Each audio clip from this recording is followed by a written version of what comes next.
Alors,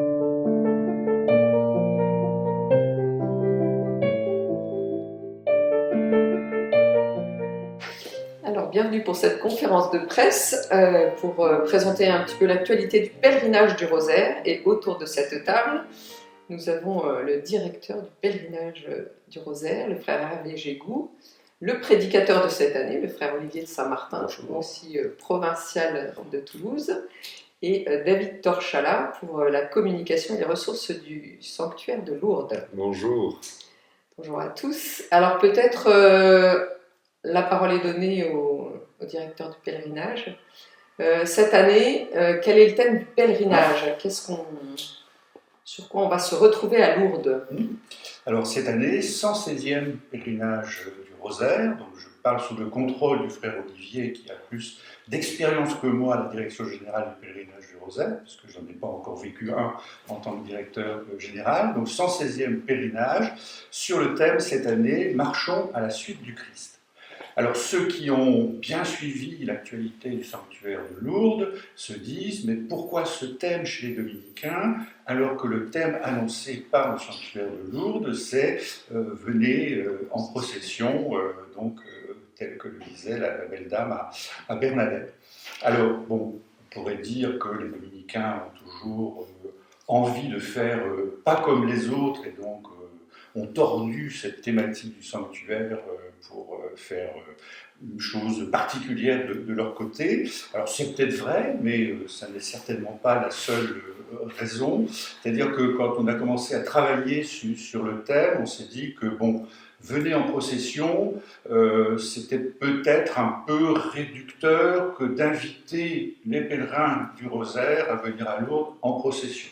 Non pas que les processions, évidemment, n'aient pas leur intérêt important dans le sanctuaire de Lourdes, alors que les processions eucharistiques, les processions mariales du soir, de belles processions et qui font, je dirais, la réputation du sanctuaire de Lourdes, mais on s'est dit, il faut peut-être ne pas rester sur l'aspect esthétique de ces processions, sur l'aspect humain de ces processions, mais de voir derrière ces processions, qu'est-ce qu'il y a, qu'est-ce qui se cache sous ces processions. Alors on sait que, je dirais, toutes les religions processionnent depuis des siècles et des siècles, à Rome, en Grèce et partout dans le monde, encore aujourd'hui. Mais l'idée, ça a été de se dire, qu'est-ce que signifient ces processions?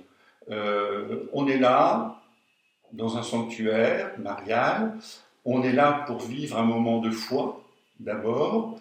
Donc, qu'est-ce que ça dit, ces processions, d'abord du côté de la foi? Et ces processions s'ouvrent par la croix, ces processions s'ouvrent par le statue de la Vierge, ces processions s'ouvrent par des bannières. Et donc, elles sont là pour dire quelque chose de notre cheminement spirituel.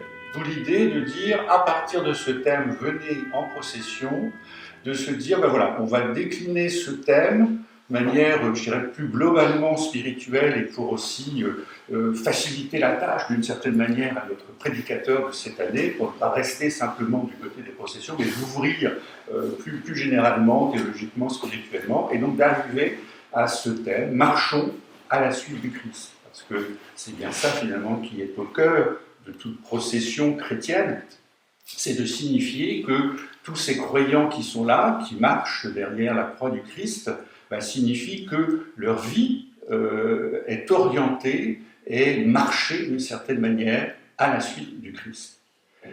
Et donc ça rejoint évidemment des grands textes bibliques. Le peuple qui marchait dans les ténèbres a vu se lever une grande lumière, donc cette lumière qui pour nous chrétiens est la lumière du Christ, donc on ancre aussi le pèlerinage de ce côté-là. C'est évidemment le « viens et suis-moi » de Jésus à certains disciples, et même à tous ses disciples, et à nous encore aujourd'hui. Donc voilà, marchons à la suite du Christ. Et puis la marche aussi comme symbole, je dirais, de toute notre vie spirituelle, puisque depuis que nous sommes baptisés, depuis que nous avons posé un acte de foi, depuis que nous avons décidé que le Christ était important dans notre vie, nous avons marché à sa suite dans les jours de bonheur, les jours de malheur, ici ou là. Et donc cette marche aussi spirituellement, personnellement, évidemment, est importante pour chacun d'entre nous. Alors l'invitation est lancée du 2 au 5 octobre. Qui est invité à marcher à la suite du Christ pendant le pèlerinage du Rosaire? Qui sont les pèlerins? Comme dirait le pape François, tous, tous, tous. Donc voilà. Donc alors les pèlerins du Rosaire, alors, on va peut-être pas faire une description totale de ce que sont les pèlerins du Rosaire, mais donc on attend 14 000 inscrits et quelques milliers de plus qui sont à Lourdes pendant le pèlerinage du Rosaire. Ce sont des gens qui viennent de toute la France métropolitaine, mais aussi des départements d'outre-mer. Vous savez peut-être que ce pèlerinage du Rosaire est organisé avec des centaines de bénévoles autour des implantations des couvents dominicains en France. Et donc voilà, c'est aussi ce qui fait la spécificité du pèlerinage du Rosaire, c'est de rassembler, je dirais, des chrétiens qui vivent aux quatre coins de l'Hexagone et même au-delà, à Lourdes, pendant 4 jours de pèlerinage. Donc on découvrira les pèlerins et ceux qui sont à leur service. Quel type de service on peut rendre quand on va à Lourdes? Alors avant cela peut-être, donc sur les 14 000 pèlerins inscrits, il y avait par exemple l'année dernière 2500 jeunes qui viennent via des établissements scolaires, sous tutelle dominicaine ou pas. Et donc là aussi, c'est important que dans ce pèlerinage du Rosaire aujourd'hui, il y ait tous ces jeunes qui viennent grâce à leur école, dans des projets pastoraux de leurs écoles. Ils ne seraient pas dans ces écoles-là, ils ne seraient sans doute jamais venus à Lourdes. Et donc aussi, je dirais, c'est l'ensemble des pèlerins qui sont là, adultes, qui, par leur manière de vivre leur foi, font passer des choses très importantes et qui atteignent le cœur de ces jeunes, parce qu'on a beaucoup de témoignages comme ça, de cette foi qu'ils voient chez ces gens, et donc qui les invite aussi à se positionner. Où est-ce que j'en suis moi, ou est-ce que je ne suis pas là, est-ce que je découvre des choses que je n'avais même pas soupçonnées. Alors, pour organiser ce pèlerinage, évidemment, il y a les frères et sœurs dominicaines, mais il y a aussi donc, des centaines de bénévoles. Il y a évidemment au service des pèlerins malades l'hospitalité du Rosaire. Donc, alors je ne sais plus, Olivier, tu me corrigeras, c'est combien l'hospitalier? 2000 c'est plus de 2000, oui. Plus de 2000. C'est ça. Donc là, qui sont au service des pèlerins malades dans les accueils. Il y a ce qu'on appelle au Rosaire, donc les commissaires du Rosaire qui assurent, je dirais, l'ordre du pèlerinage pour les processions, pour les déplacements. Il y a des hôtesses du Rosaire qui aussi informent les pèlerins du Rosaire. Et il y a le groupe Rosaire Jeunes, donc qui, je dirais, entoure ces jeunes qui sont là parmi nous pendant le pèlerinage du Rosaire. Il y a les bénévoles de la chorale du Rosaire, puisque le Rosaire a une belle chorale, c'est aussi un petit peu ce qui fait notre marque de fabrique. Voilà, j'en oublie. Non, on peut peut-être ajouter pour tous ceux qui sont au service du pèlerinage du Rosaire les nombreux employés du sanctuaire. Ah oui, alors bien sûr. Alors, j'en profite pour le dire, parce que je l'ai déjà dit et je le redis ici encore.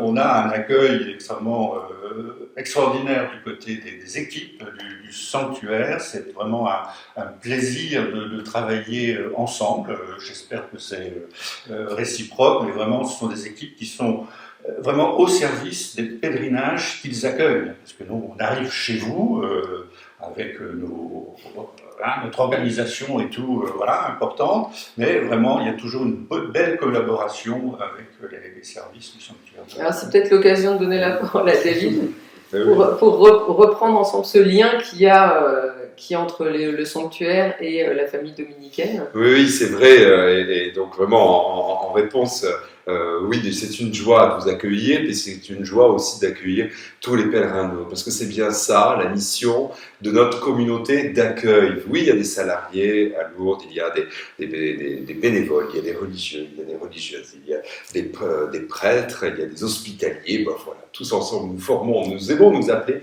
la communauté d'accueil pour accueillir chacun de vous. Alors évidemment, quand le pèlerinage du Rosaire arrive, alors on se mobilise. Pourquoi ? Parce que le pèlerinage du Rosaire, c'est le plus grand pèlerinage de l'année. On pourrait souvent nous poser la question de savoir quel est le jour où il y a le pic de fréquentation. Alors on pourrait penser, on dirait que c'est le 15 août, pour la fête de l'Assomption, le 11 février, la fête de Notre-Dame de Lourdes. Oui, ce sont de grandes dates évidemment, mais voilà, la présence de la famille dominicaine dans son ensemble, c'est vraiment début octobre, cette première semaine d'octobre avec le pèlerinage du Rosaire, une grande joie vraiment. Alors une joie parce que pour nous ça veut dire qu'après le passage du Rosaire, ce ne sont pas les vacances, mais c'est en tout cas la fin de la saison des pèlerinages, donc on va ensuite entrer dans un autre rythme, plutôt un rythme d'hiver. Il y a quand même les évêques après nous. Ah oui, on va faire un rythme d'hiver, ça ne veut pas dire qu'on s'arrête totalement de travailler, mais oui, évidemment, et d'ailleurs la saison des pèlerinages tend à s'étendre, particulièrement profite voilà, de cette mobilisation aussi autour du Rosaire pour maintenir en tout cas les capacités d'accueil ouvertes autant que possible pour continuer à accueillir différents groupes, et ils sont de plus en plus nombreux, c'est vrai, sur octobre jusqu'à début novembre. Et voilà, vraiment le Rosaire, c'est une joie de l'accueillir parce que c'est aussi retrouver la beauté des pèlerinages, la beauté des liturgies. Enfin, du coup, vous avez parlé des processions, évidemment. Ben oui, c'est le thème pastoral, aller dire aux prêtres qu'on bâtisse ici une chapelle et qu'on y vienne en procession. C'est la fin de ce cycle de 3 années. On a repris donc les paroles de la Vierge Marie dites à Bernadette, et voilà, grâce au commissaire du Rosaire, à ceux qui assurent voilà, l'orchestration de cette magnifique marche, eh bien, voilà le moment où peut-être les processions sont les plus belles de l'année, en tout cas pendant le pèlerinage du Rosaire, et puis aussi pour les gens de Lourdes, on aime entendre cette chorale, on aime entendre ces chants, on aime entendre les frères prier les laudes à l'intérieur de la basilique du Rosaire, et que ça résonne aussi à l'intérieur du sanctuaire. Vraiment, il y a un soin tout particulier qui est apporté à la liturgie et aux grandes célébrations. Et je crois que vous avez en plus quelques nouveautés cette année, parce que... attention, ne dis pas tout de suite. Alors, teaser sur la suite, parce qu'il vous fait quelques frayeurs. Alors, sur peut-être les nouveautés à propos des laudes, c'est que donc maintenant la basilique du Rosaire est équipée en vidéo, et que donc cette année, la prière des laudes sera retransmise aussi. Voilà, il y aura l'image, il y a le son, et il y aura l'image pour tous ceux qui seront chez eux, pourront vivre en direct la prière des laudes. Alors, à Lourdes se succèdent des groupes, des familles spirituelles complètement différentes. Déjà, on a vu un petit peu ce que pouvait apporter la famille dominicaine. Qu'est-ce qui nous caractérise, enfin, Alors, ce qui vous caractérise...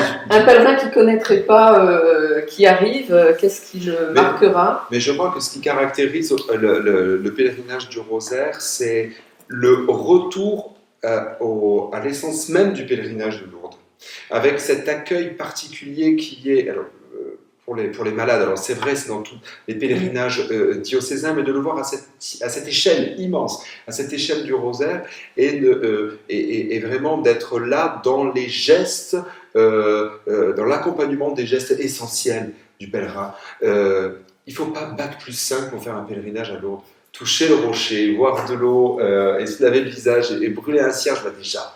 Voilà, et donc la famille dominicaine, c'est ça, a ce talent, mais c'est propre aux dominicains, ça aussi, et de la parole et du prêche, pour arriver à amener à pouvoir vivre ces gestes qui sont essentiels pour cette expérience, et puis de pèlerinage. Et c'est vraiment ça, vivre une expérience. Alors en préparant, on s'amusait à regarder les parenthèses inversées qui sont sur la fiche de ce pèlerinage, mais c'est un peu ça, quoi. C'est comment ce temps de pèlerinage, c'est quand même un temps qui est hors du temps. On vient pendant 3-4 jours et voilà, mettre un peu sa vie entre parenthèses, tout en restant ouvert aussi, et donc le Rosaire sait faire ça, sait transmettre ça, particulièrement auprès des jeunes aussi. Voilà. Et qu'est-ce qu'on pourrait dire du rayonnement du sanctuaire sur la ville, ou de la présence justement de ce pèlerinage sur la ville au niveau Mais là, des hôtels, c'est une présence écrasante, vous imaginez. En fait, pendant le temps du pèlerinage du Rosaire, il y a déjà une sécurisation de la ville, puisque il y a un système de bornes depuis, bon voilà, maintenant on est habitué à sécuriser le temps du pèlerinage du Rosaire et du 15 août par un système de bornes qui, de fait, bloque la ville. Donc pour les Lourdais, c'est pas simple de circuler, mais en même temps, c'est toute une ville qui marche à 100 à l'heure, puisque ce sont des hôteliers qui ouvrent grand leurs chambres et les échoppes et les terrasses sont pleines, et c'est au-delà aussi de la ville. Et donc vraiment, c'est un beau mois d'octobre, mais c'est un rendez-vous qui est attendu. Ça ne serait pas normal qu'il n'y ait pas de pèlerinage du Rosaire à Lourdes. Mais il y a toujours eu le pèlerinage du Rosaire, y compris pendant le Covid. Y compris pendant le Covid. Peut-être les travaux à Lourdes, c'est en ce moment, là on est au mois de juin, il y a quelques travaux qui commencent. Alors oui, en ce moment nous sommes en travaux, mais on en verra le bénéfice. Ça sera tout propre quand vous serez arrivé. Profite en tout cas de ce mois de juin qui est traditionnellement un mois un peu plus calme avant le début de l'été, puisqu'en fait il y a des aménagements au niveau de la porte Saint-Michel, les mouvements d'église qui étaient présents dans ces pavillons, donc ces petits baraquements qui étaient finalement des baraquements de chantier pour la construction de la basilique Saint-Pie X sont déconstruits. C'est plus joli de dire qu'ils sont rasés, mais enfin, c'est la même chose.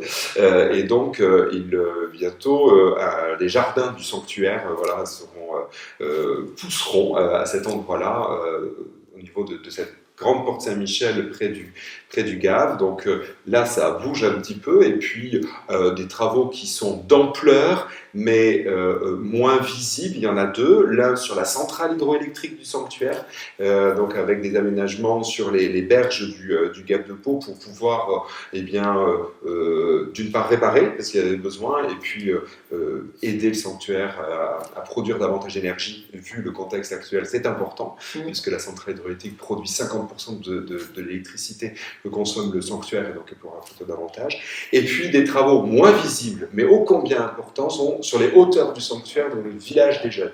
Donc le village des jeunes a un grand plan de modernisation sur 5 à 6 ans sur le village, et a débuté, avec la rénovation des dortoirs, avec la création d'espaces et de chambres pour les accompagnateurs indépendants des dortoirs, des projets aussi pour refaire les réfectoires, puisque c'est un premier pas sur les projets dits à horizon 2030 pour Lourdes, qui sont des grands projets, vastes projets de modernisation du sanctuaire, notamment sur ces portes, mais aussi sur l'amélioration des lieux de culte, l'accessibilité, et voilà.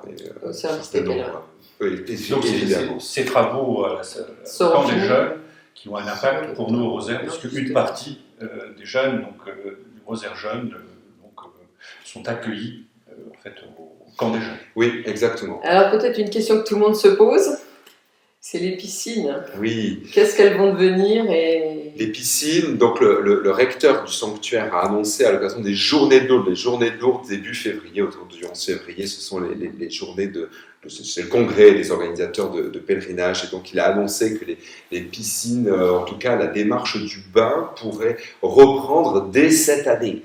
Les nouvelles que je peux vous donner, c'est que, le geste de l'eau, donc cette manière différente naît du Covid, qui permet à l'intérieur des piscines de pouvoir accomplir ce geste d'aller boire à la source, et s'il avait continuera. Il emporte un beau succès. On peut le vivre en famille, à plusieurs, et c'est une très belle démarche. Mais aujourd'hui, en ce moment, donc un groupe de travail est vraiment à pied d'œuvre pour pouvoir réouvrir le plus tôt possible les bains aux pèlerins.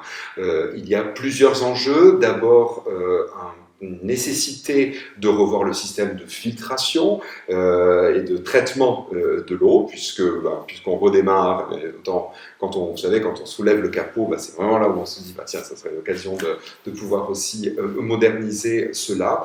On peut évidemment, après Covid aussi, on ne peut plus exactement faire comme avant, puisqu'on s'intéresse d'autant plus aux normes sanitaires, et donc du coup, revoir les étapes, on ne passera plus le pagne d'une personne à une autre, comme vous pouvez le voir auparavant. Donc, il faut voir ça. Il y a également aussi la protection aussi des personnes dans leur intimité. Donc, c'est vraiment revoir toutes les pratiques. C'est l'occasion de reposer tout ça à plat. Et puis, un défi important et un appel aussi, qui est aux pisciniers, ceux qui ont eu l'habitude de baigner les malades aux piscines, revenez à l'eau parce que nous avons besoin de vous.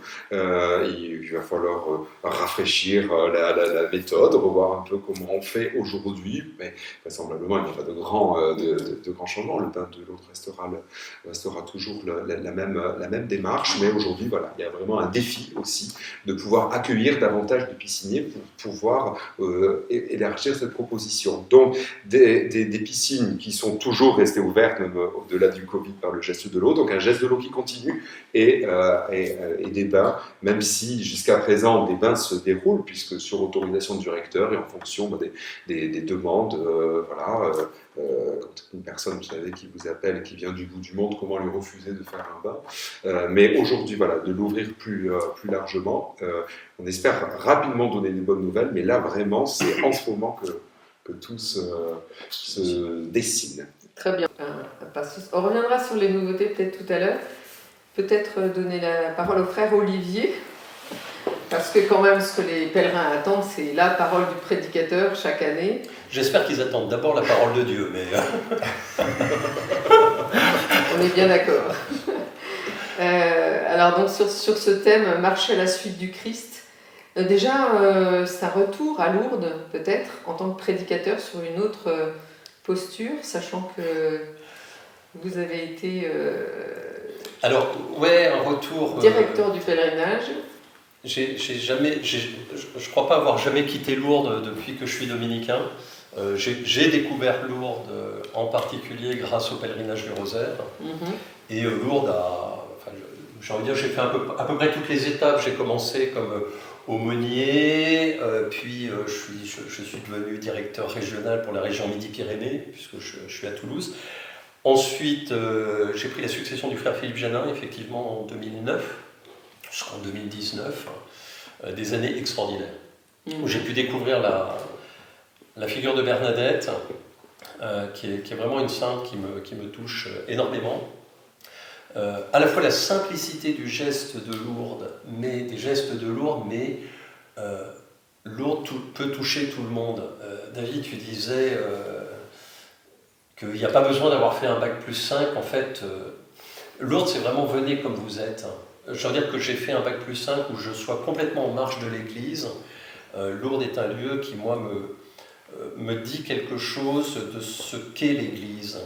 Il y a des gens qui sont, qui, entre guillemets, cochent toutes les cases, et puis il y a toutes ces personnes qui sont tellement... qui se sentent tellement loin parce qu'elles ne se sentent pas dignes de cocher les cases. Elles ne se sentent pas dignes d'être dans l'église, d'être aimées. Et en fait, elles peuvent se reconnaître dans Bernadette, qui avait une vie quand même compliquée, de pauvreté, de maladie, d'illettrisme. Quand il y a un vol, c'est son père qu'on arrête. Une vie très compliquée. Elle ne faisait pas partie des gens bien. Et Bernadette, il y a tellement de monde qui peut se reconnaître en elle. Et moi, c'est ce que j'aime dans Lourdes.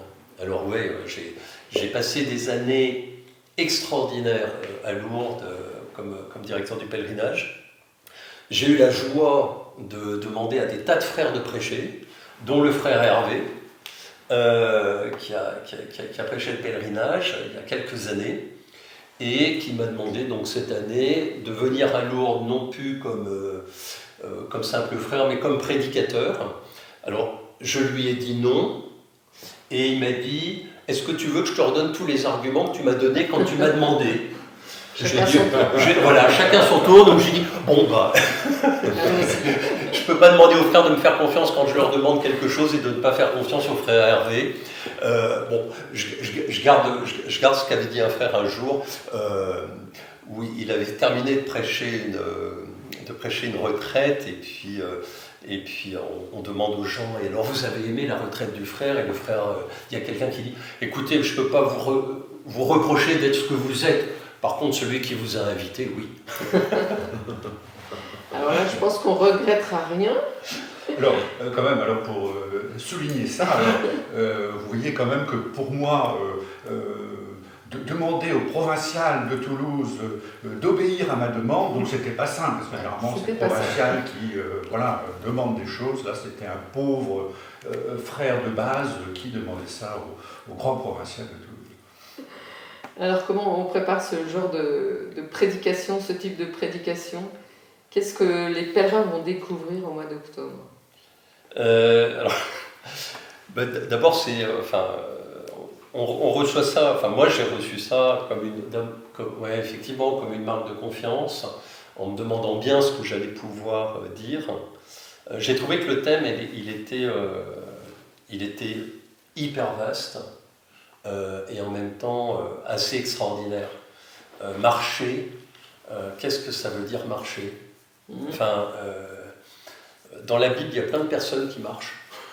Le premier, oui, mais pourquoi est-ce que Dieu utilise la marche pour éduquer, pour accompagner son peuple? Et le premier qui marche dans la Bible, c'est Dieu lui-même qui se promène dans le jardin d'Éden. Et puis après ça, oui, il y a plein de marches. Il y a des marches sans but, il y a des marches où on est conduit par Dieu, comme dans l'Exode. Jésus marche beaucoup. Chez le prophète Michée, il y a marche avec ton Dieu. Enfin, c'est cette apostrophe du prophète, marche avec ton Dieu. Et puis, qu'est-ce que c'est dire pour le chrétien? Marcher selon l'esprit, ce que disait le frère Hervé. Donc, la manière dont j'ai essayé de le préparer, dont j'essaye de le préparer parce que c'est pas fini, ça a été vraiment d'essayer de me saisir de ce que c'était qu'une procession, de ce que c'était que la marche. Pourquoi est-ce qu'on marche à Lourdes? Qu'est-ce que ça veut dire? Et voilà.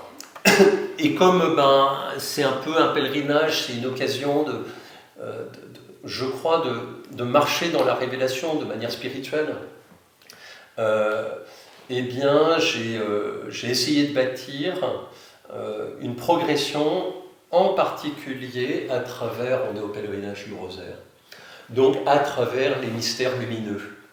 3 mystères lumineux.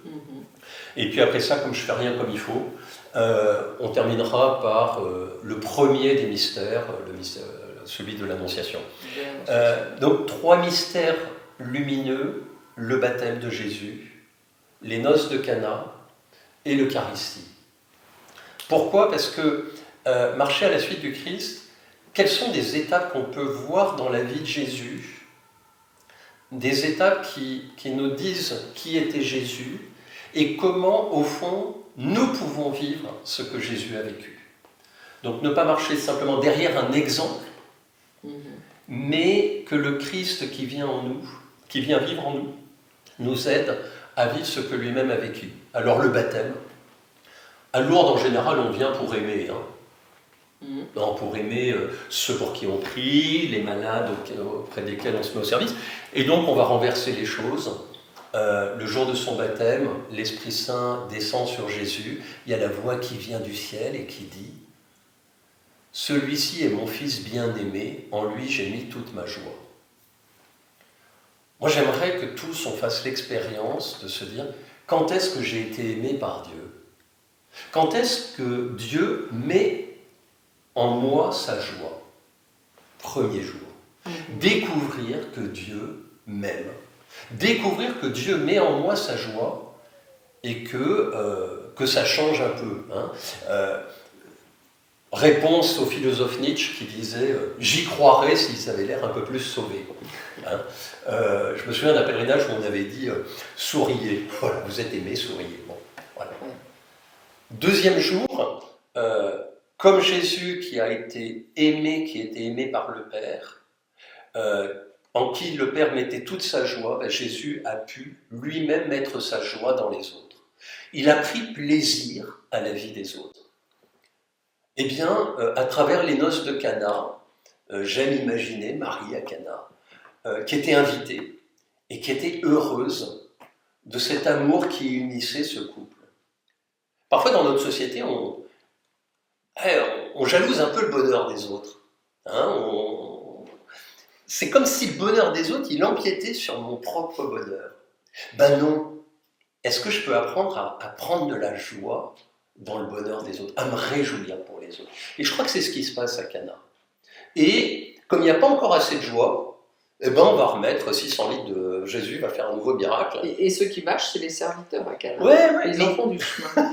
C'est vrai, et j'y avais pas pensé, je note. et donc, apprendre à mettre notre joie, prendre plaisir dans la vie des autres. Ensuite, le vendredi, troisième jour, c'est le jour de l'onction des malades. Et j'aime lier l'onction des malades, cette manière qu'ont les malades de suivre Jésus en portant le monde dans leur maladie à travers l'onction des malades. Et pour moi, c'est exactement, les malades deviennent, les personnes qui reçoivent le sacrement des malades sont ceux qui nous apprennent à vivre aussi de l'Eucharistie, à tout offrir. Offrir à la suite de Jésus. C'est la philosophe Simone Weil qui a écrit un très beau poème qui dit, en gros, tout ce que tu n'auras pas offert sera perdu. Tout ce que tu auras offert de toi, de ta vie, sera gagné pour l'éternité. Apprendre à la suite des pèlerins qui reçoivent l'onction des malades à mieux vivre de l'Eucharistie pour offrir à la suite de Jésus tout ce que nous sommes dans nos joies, dans nos difficultés. Vaste programme. C'est un vaste programme, mais c'est même un peu osé d'inviter des pèlerins malades, en fauteuil, en béquille, à marcher. C'est leur faire découvrir une autre dimension de ce que c'est que la marche. Mais c'est de suivre le Christ dans le fait que Jésus a donné. Il a donné sa vie. Ouais. Ma vie, nul ne la prend, mais c'est moi qui la donne. Et moi, je suis très frappé de voir, on a eu récemment un frère qui est décédé, qui était malade au couvent de Toulouse, qui avait un glioblastome, qui a été directeur du pèlerinage du Rosaire pour Haïti, le frère Ernest. Et en fait, il a autour de lui fédéré tout le monde. À la fois par sa joie de vivre, par le fait qu'il recevait l'aide que tout le monde lui donnait, une espèce de sage qui nous a tous emmenés vers quelque chose de plus profond. Et il a reçu le sacrement des malades, et en le recevant, ça prenait, je disais, la maladie qu'il faut combattre, c'est un non-sens, la souffrance. Mais, avec l'aide du Christ, la visite du Christ, il a été capable de nous emmener. Et au fond, je pense que les malades, les personnes qui reçoivent l'onction des malades, elles sont les premiers témoins, elles sont les personnes qui disent « Non, la maladie n'aura pas le dernier mot. Il y a quelque chose de plus. » Et elles nous apprennent, elles m'apprennent à offrir autrement, à vivre autrement. Alors c'est déjà une première réponse à ma question suivante, c'est qu'est-ce qui te fait marcher aujourd'hui? Ne demande pas l'expérience de la marche, si tu es randonneur. Si, j'ai marché. Qu'est-ce qui nous fait marcher aujourd'hui? Qu'est-ce qui te fait marcher aujourd'hui comme frère dominicain Moi, c'est...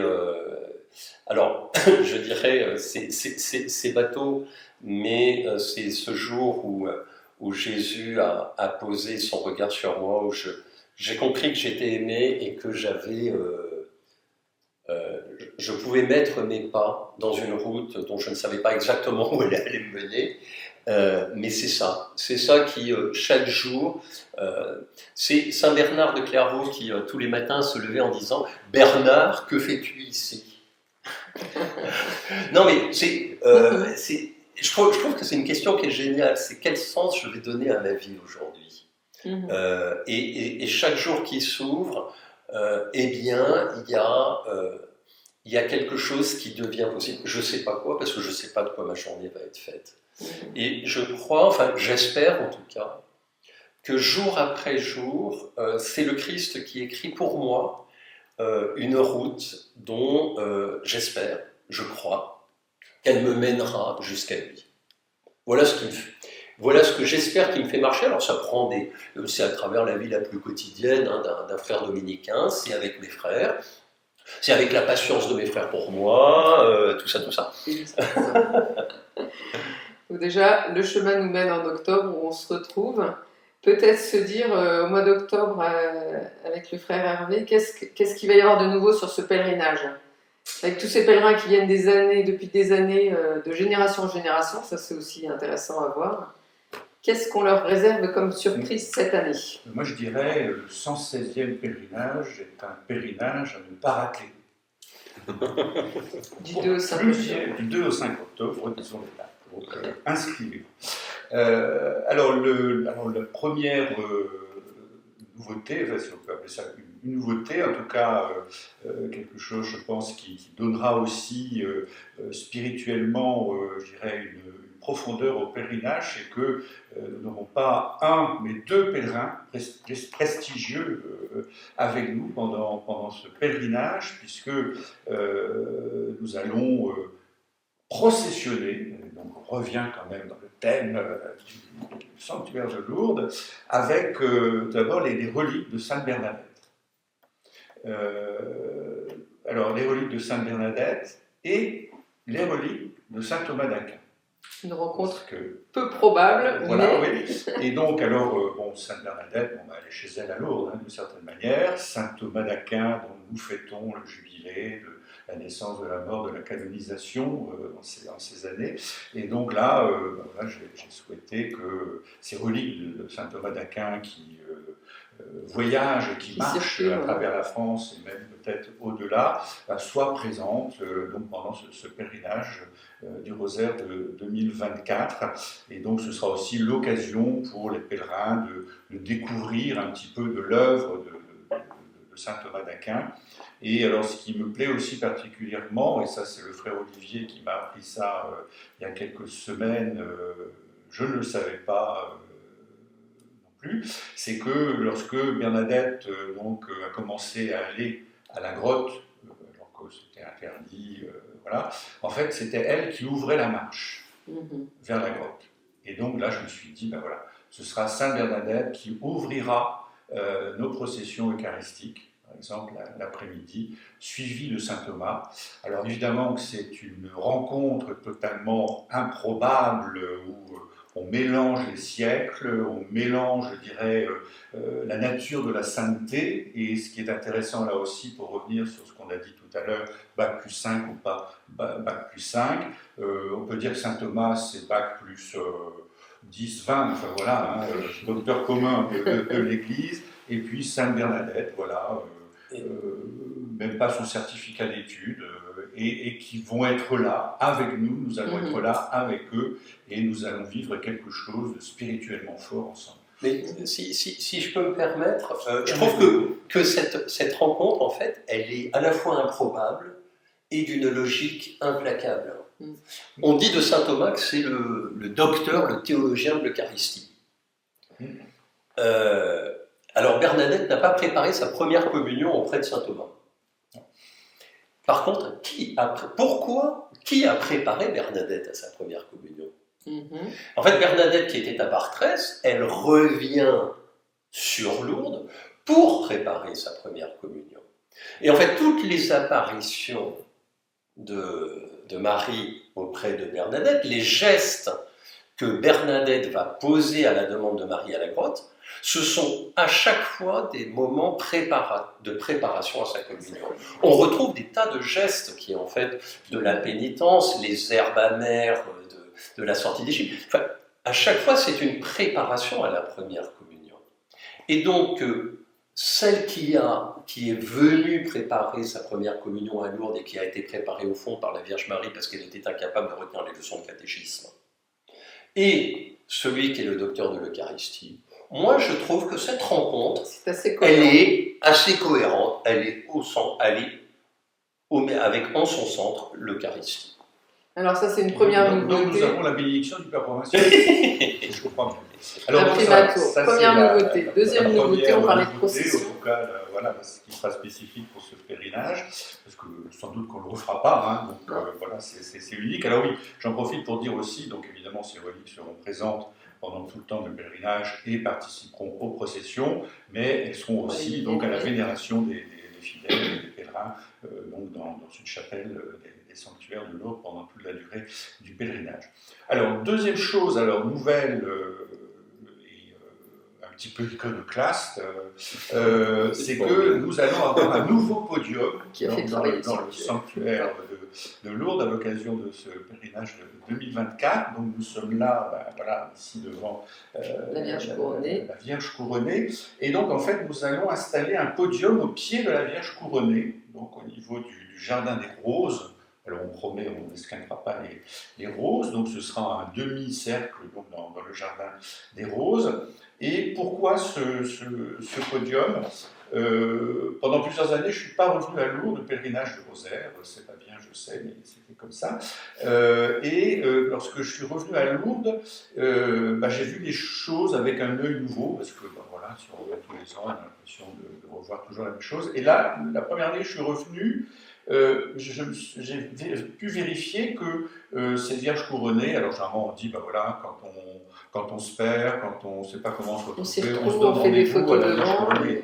Mais j'ai pu me rendre compte que cette Vierge couronnée était aussi un lieu spirituel fort pour beaucoup de pèlerins. Il y a beaucoup de pèlerins qui prient devant la Vierge couronnée, alors que à la grotte, voilà, je veux dire, c'est un univers voilà, silencieux, voilà, tamisé, alors que là, ça va, ça vient. Et puis, il y a des gens qui prient devant cette Vierge couronnée des sanctuaires. Je me dis, tiens, c'est dommage que pendant nos célébrations, en fait, on n'utilise pas ce lieu-là.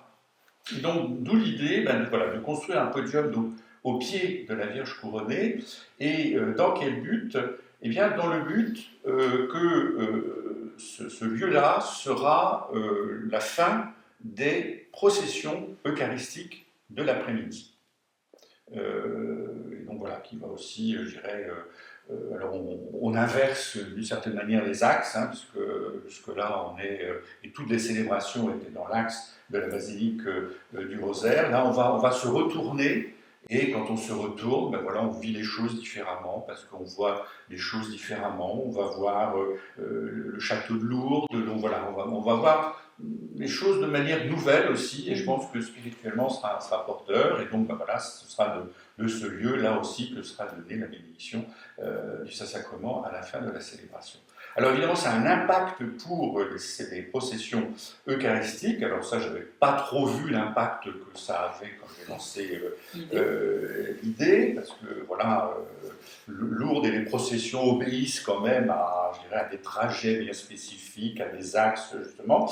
Et là, voilà, je me suis rendu compte que c'était compliqué de faire les processions comme on les faisait d'habitude, parce qu'il a fallu se retourner une fois arrivé sur l'esplanade du Rosaire. C'était un peu compliqué. Donc, cette année, et comme c'est l'année des processions, ça va très bien, nous allons totalement changer le trajet des processions eucharistiques de l'après-midi pour les faire en grande partie dans la prairie. En fait, donc ça c'est déjà fait aussi au pèlerinage du Rosaire. Donc là, je ne crée rien. Au PMI, je crois aussi, ça se passe comme ça. Donc en fait, la procession eucharistique partira du podium de la prairie, remontera vers le haut de la prairie, pour ceux qui connaissent, redescendra à peu près au milieu de la prairie et reviendra donc le long du Gave pour entrer directement sur l'esplanade du Rosaire en passant sous les arches donc de la basilique du Rosaire, et donc pour arriver face à la Vierge couronnée. Et donc à partir de ce moment-là, il y aura la bénédiction du Saint-Sacrement. Donc voilà, ça c'est la deuxième et troisième nouveauté. Et ce podium, il servira aussi pendant la journée. Voilà, alors ce podium donc servira évidemment principalement, voilà, pour le coup, pour ces processions eucharistiques, mais je me suis dit quand même, ce serait dommage de ne pas s'en servir un petit peu plus largement pendant le pèlerinage. Et comme j'ai un slogan pour le pèlerinage du Rosaire, de dire que le Rosaire est une fête. Et ben, je me suis dit, on va faire aussi de ce podium, je dirais, le lieu symbolique de la fête du pèlerinage du Rosaire. Et là, donc, toutes les sections régionales, les jeunes qui seront au pèlerinage, seront invités, donc 1 heure le matin, 1 heure l'après-midi, quart d'heure par quart d'heure, de proposer une animation par des chants, par des moments musicaux, par de la danse, si certains le veulent. Alors, on n'est pas là pour faire du rock ou des choses, je ne sais pas trop quoi, enfin, il faut quand même que ce soit... On reste dans un sanctuaire. On reste dans un sanctuaire, on va avoir des problèmes. Mais voilà, donc j'appelle ça la scène ouverte, c'est-à-dire que tous ceux qui veulent contribuer, je dirais, à l'aspect festif du pèlerinage de cette bannière sont invités donc à s'inscrire pour un quart d'heure, voilà, les 4 jours du pèlerinage du Rosaire, sachant que la fête au pèlerinage du Rosaire, c'est bien sûr d'abord la fête liturgique, c'est la fête sacramentelle, hein, avec les grands-messes, les grandes processions. C'est aussi les fêtes dans les bistrots de Lourdes, hein, voilà, parce que ça fait partie de l'incarnation. Et bien là aussi, ce sera la fête, donc pour ces quarts d'heure que les pèlerins offriront aux autres pèlerins. Alors ça va être assez basique hein, comme organisation, mais voilà, donc les gens qui passeront, eh ben voilà, pourront s'arrêter une ou 2 minutes, ou 3 minutes, ou 4 minutes, ou 5 minutes, un petit peu comme dans les rues de nos villes où il y a des chanteurs, où il y a des danseurs, ben voilà, pour profiter de ça, de cette offrande aussi que feront les pèlerins aux autres pèlerins du Rosaire. Est-ce que les pèlerins sont invités justement à ces processions, à ces grandes célébrations, mais à Lourdes, on nourrit sa foi aussi à travers des interventions, des rencontres, des grandes conférences, des écoles du soir. Qui on va rencontrer cette année Oh là là, quels sont les thèmes Je n'ai pas tout en tête, donc en tout cas, on a essayé d'organiser ça aussi autour de thématiques de conférences. Donc alors il y aura, je dirais, les 3 conférences majeures qui sont le top de la conférence. Juste après la célébration du voilà, matin. donc l'une bien sûr par le prédicateur du Rosaire, donc le frère Olivier de Saint-Martin, ici, le jeudi. Il y aura donc le mercredi une conférence de sœur Théo, qui est une marathonienne, qui fait partie de l'équipe du Vatican. Voilà, du Vatican. Donc voilà, elle a écrit un livre sur son expérience de marathonienne et ce que spirituellement aussi tout cela veut dire. Donc on est très heureux qu'elle ait accepté de venir spécialement de Rome pour ce pèlerinage du Rosaire. Et nous aurons aussi donc le vendredi matin, alors celui que j'appelle le cardinal du Rosaire, puisque ce sera Monseigneur Bustillo, donc évêque d'Ajaccio, qui sera là avec son diocèse. Il était, je dirais, pour la première fois l'année dernière, de retour sur le sol de France après sa création cardinalice à Rome, et donc il présidait évidemment un certain nombre de célébrations naturellement. Et là cette année, donc on avait déjà eu une rencontre avec lui l'année dernière, et là cette année donc il va aussi nous donner une conférence. Voilà, donc je pense que ça va être intéressant de l'entendre. Alors nous aurons aussi une série de conférences autour de Saint Thomas, justement, pour, voilà, en 3 heures, initier les pèlerins du Rosaire à l'œuvre de Saint Thomas. Donc là, c'est aussi un peu irréel comme proposition, mais voilà, donc on a confié ça à des théologiens qui, normalement, devraient s'en tirer. Il y aura également une série de conférences sur l'actualité. Et en particulier, il y en aura une sur l'actualité en Terre Sainte, Israël, Palestine, qui sera donnée par Marie-Armelle Beaulieu, donc, qui travaille pour Terre Sainte, le magazine Terre Sainte, qui habite donc, à Jérusalem, et qui donc aussi sera là pour témoigner de cette réalité hyper complexe. Alors évidemment, elle ne sera pas là pour donner les bons points, mais pour...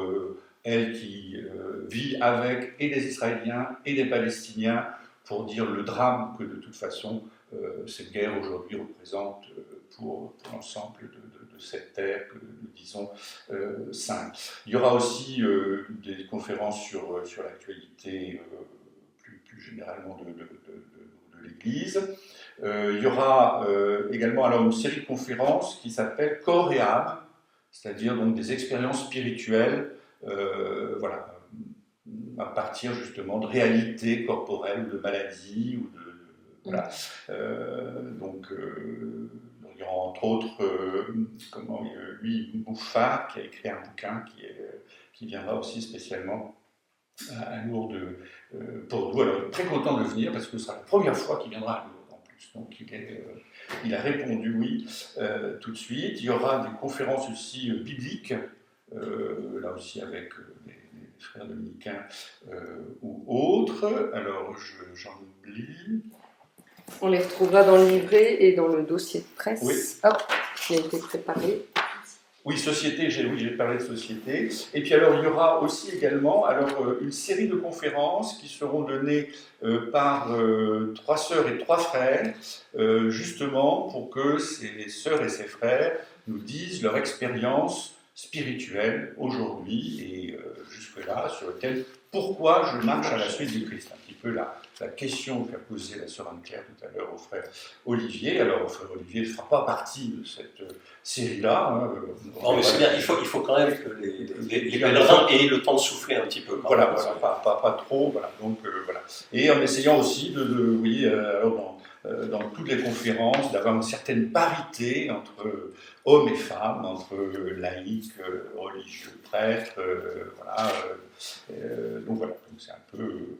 je me suis rendu compte que c'était un peu quand même complexe à mettre en place tout ça comme ça pour une première année. Ça, Père Provincial n'avait pas dit ça en faisant une proposition. Hein. Voilà, donc je pense que j'ai fait tout le tour des nouveautés. Voilà, et puis la nouveauté, évidemment, ce sera ce que le Seigneur dira au cœur de chaque pèlerin qui viendra au pèlerinage du Rosaire. Hein. On ne sait jamais ce qui va se passer pendant un pèlerinage, évidemment encore moins à Lourdes et encore moins pendant le pèlerinage du Rosaire. Donc on sait simplement que le Seigneur nous y attend, que la Vierge Marie nous y attend et que la grâce de Dieu eh bien, fera le reste. Fera le meilleur. Peut-être se dire aussi que depuis le Covid, une des nouveautés du Covid, c'est que les réseaux sociaux et la manière de faire pèlerinage aussi sur les réseaux sociaux a rendu accessible aux pèlerins qui ne pouvaient plus se déplacer. Donc le pèlerinage du Rosaire se retrouve aussi sur les réseaux sociaux. Voilà, oui, donc les grands-messes du matin se retrouvent de toute façon sur le web, les processions aussi de l'après-midi, il y aura aussi un certain nombre de conférences qui seront transmises, et donc cette année, donc, en plus, la célébration des laudes le matin donc à la basilique du Rosaire. Voilà, donc le pèlerinage c'est une fête, c'est quelque chose qui se vit aussi, donc voilà, allons-y, et puis on se donne rendez-vous en octobre. Et est-ce que je peux poser une question? Oui, ce serait de savoir comment toi, Anne-Claire, tu vis le pèlerinage. Enfin, qu'est-ce que c'est pour toi Je fais partie du témoignage. Oui, non, mais c'est intéressant, enfin, parce que là, tu nous as interrogés avec talent. Mais maintenant, je te fais passer de l'autre côté, si tu veux bien. Et comme ça, au débeauté, le pèlerinage du Rosaire, c'est quoi comme expérience pour toi? Alors étonnamment, moi je suis le fil rouge pendant le pèlerinage du Rosaire, donc je suis le chers amis pèlerins, bienvenue. Étonnamment, spontanément, je dirais que le pèlerinage, je le vis pendant ces 3 jours de pèlerinage, mais que ça se poursuit, je trouve, tout le reste de l'année. Parce que ma voix est une empreinte, entre guillemets, et je rencontre souvent des gens « Ah, mais c'est vous la sœur que j'ai entendue, je ne vous ai pas vue ». Et c'est l'occasion de faire vivre pour moi le pèlerinage en dehors, hein, et de rencontrer, comme tu disais, comme vous disiez tous, des gens assez différents dans mes missions, ou voilà, là où je me trouve, de tout type, et de continuer à faire vivre cette démarche de pèlerinage. Spontanément, voilà ce que je dirais. Parce que c'est vrai, quand on est au service, on n'a pas forcément le temps de prier, on est au service, c'est une autre manière de prier. Mais voilà, le pèlerinage, c'est pas qu'au mois d'octobre, c'est toute l'année. Voilà ma réponse. Oui, et puis alors peut-être pour poursuivre là-dessus, donc on a parlé des conférences et des choses comme ça, c'est-à-dire que on sait très bien donc le pèlerinage, ben voilà, ça va être 4 jours à Lourdes, des jours intenses, des jours voilà, où ça va très vite, et puis les gens repartir chez eux. Donc le pèlerinage, d'une certaine manière, va se terminer, mais je dirais, ce pèlerinage va continuer dans l'ordinaire des jours.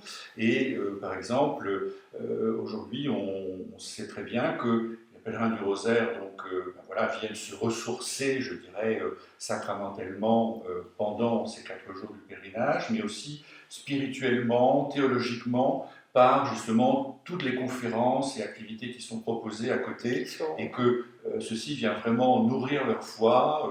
On édite le livret des conférences et des choses comme ça, et donc ils repartent avec ça, et c'est une nourriture spirituelle dans les mois qui viennent, dans l'attente du futur pèlerinage. Donc c'est un pèlerinage évidemment qui a 4 jours forts, mais qui se poursuit longtemps ensuite dans les mois qui suivent.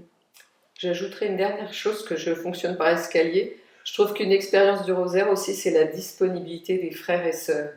Quand on traverse l'esplanade, on peut être pressé pour arriver à un point, mais on n'y arrive jamais quand on veut, parce qu'on est souvent arrêté, on dialogue avec les gens, ils posent des questions. Ils sont heureux de rencontrer un frère ou une sœur qu'ils ne peuvent pas forcément rencontrer pendant l'année, parce que les paroisses sont ce qu'elles sont, parce qu'il n'y a pas des frères partout. Et la simplicité du contact avec les gens, la disponibilité, ça on le vit vraiment. C'est une belle expérience. Mais je pense que pour nous, comme frères, comme sœurs, comme laïcs dominicains, parce qu'en fait tous les membres de la famille dominicaine sont présents. Et je trouve que c'est un moment extrêmement fondateur ou refondateur pour nous tous, parce qu'en fait c'est quand même 4 jours pendant lesquels on œuvre ensemble, avec toute la famille du Rosaire, mais aussi cette espèce de noyau de la famille dominicaine, où on est ensemble pour prêcher l'Évangile, pour parler de Dieu, pour parler avec Dieu, pour reprendre ce que disait Dominique, notre fondateur. Et je crois que c'est quelque chose d'extraordinaire. Frères, sœurs, laïcs dominicains, là on a... Ou bénévoles. Et bénévoles, on a quelque chose de très familial. Quand tu posais la question à David sur la spécificité du rosaire, pour moi c'était ça, c'était cette dimension familiale qu'on arrive à tenir encore aujourd'hui, où vraiment on forme une famille. Une grande famille. Ouais.